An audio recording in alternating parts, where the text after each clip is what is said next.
আমি বাংলাদেশের মানচিত্র থেকে আজকের এই মাহফিল থেকে বলতে চাই, 5 আগস্টে বাংলাদেশ দিয়ে শুরু হয়েছে, 8 ডিসেম্বরে সিরিয়া বিজয় হয়েছে, অল্প কিছুদিনের ভিতরেই মিশর বিজয় হবে, টিউনিসিয়া জেগে উঠবে, লিবিয়া আবার নতুন জাগরণে জাগবে, লেবাননের ভিতরে অগ্নিস্ফুলিঙ্গ ছড়ায় যাবে, জালেমরা আটকে দিতে পারবে না, পারবে না, পারবে না।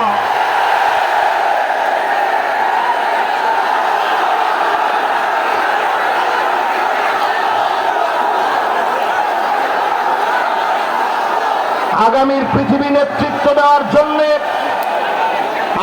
পৃথিবীর নেতৃত্ব দেওয়ার জন্য পেকুয়ার ঐতিহাসিক মাহফিল থেকে বলতে চাই, ও যুবক, তোমাকে জেগে উঠতে হবে। ভারতের রক্ত চক্ষু উপেক্ষা করে জেগে উঠা লাগবে মুসলমান। নবীজি সাল্লাল্লাহু আলাইহি সাল্লাম পরিষ্কার বলে গেলেন, পঞ্চম শাসন এই পৃথিবীতে আসবে, সুম্মা তাকুনু খিলাফাতান আলা মিনহাজি নবুওয়াতিন।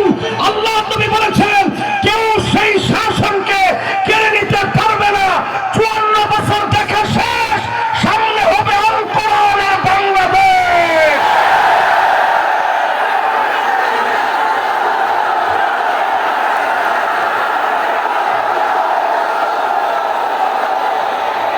কেউ মনে নিবেন না, হুজুর মনে হয় হুজুরের নিজের কথা বলতেছে, আমি আমার নিজের কথা বলছি না। আল্লাহ নবী বলে গেছেন, এই পৃথিবীর ভিতরে আবার শাসন আসবে, কোরআনের শাসন। কোন জালেম টাকা পর্যন্ত বাধা দিতে পারবে না, পারবে না, পারবে না। আজকের এই মাহফিল থেকে 5টা শাসন আপনাদেরকে মুখস্থ করায় দিতে চাই। 1 নম্বর শাসনের নাম কি? সবাই বলেন নবুয়ত। 1 নম্বরটা কি? পুরা মাহফিল স্প্যান্ডেল থেকে আওয়াজ আসবে। 1 নম্বরটা কি? 2 নম্বরটার নাম খিলাফত। 2 নম্বরটার নাম কি? খিলাফত ছিল 32 বছর 6 মাস। কতদিন? এরপরে 3 নম্বর শাসনের নাম রাজতন্ত্র, পরিবারতন্ত্র। যেই পরিবারতন্ত্র দিয়ে 16 বছর জুলুম হয়েছে, ওই জালেমরা শেষ হয়ে যাবে, নিঃশেষ হয়ে যাবে, তাদের নাম নিশানা থাকবে না, থাকবে না, থাকবে না। এরপরে পরিবারতন্ত্রের পরে ডাইরেক্ট স্বৈরাতন্ত্র। আমরা দেখেছি স্বৈরাচার কাকে বলে। আজকের এই মাহফিল আলোচনা করেছেন জসিমউদ্দিন রহমানী হাফিজাহুল্লাহ। 11 বছর 16 মাস পর্যন্ত নির্দোষ এই মানুষকে বিনা দোষের অপরাধে তাকে জেল খাটিয়েছে, ঠিক কিনা বলে? আমাদের কাজী ইব্রাহিম হাফিজাহুল্লাহর মতো আলেমকে বিনা দোষে জেল খাটতে হয়েছে, মিজানুর রহমান আজহারীকে দেশ ছাড়তে হয়েছে। এই সবগুলো আল্লাহ তাআলা পাই টু পাই বুঝায় দিচ্ছেন। আগামীর বাংলাদেশ হবে কোরআনের বাংলাদেশ।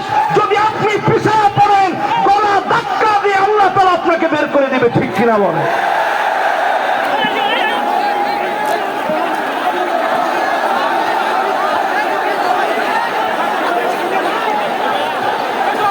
আমি আপনাদের সুন্দর সুন্দর স্লোগান লক্ষ্য করছি।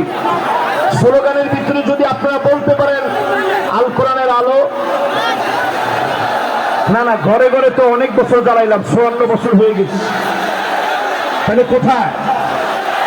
মাশাআল্লাহ, এটা কিন্তু আমার কথা না, আমি দলিল দিয়ে আপনাদেরকে বোঝানোর চেষ্টা করলাম। সামনে যদি এই পথে আপনি না আসেন, কেমন মার খেতে হবে। পিঠের ভিতরে সারা বেঁধে রাখবেন, গাছে গাছে আলেমদেরকে লক্ষ্য রাখবে, প্রতিবাদ করার মতো লোক আপনি দেখবেন না।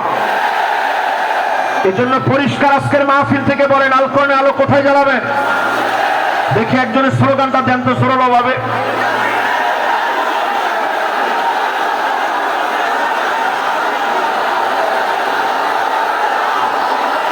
মাশাআল্লাহ, সংসদের কথাটা তো ভালো শোনা যাচ্ছে না।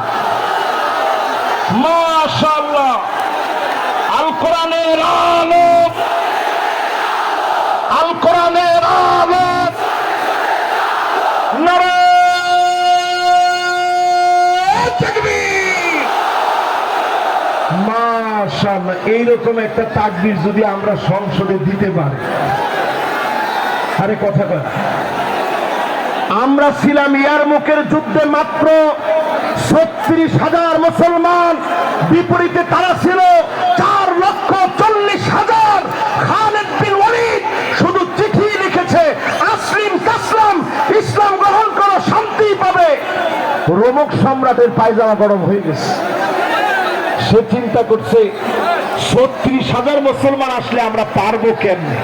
মুসলমানরা ছিলাম মাত্র 36,000, তারা ছিল 4,40,000।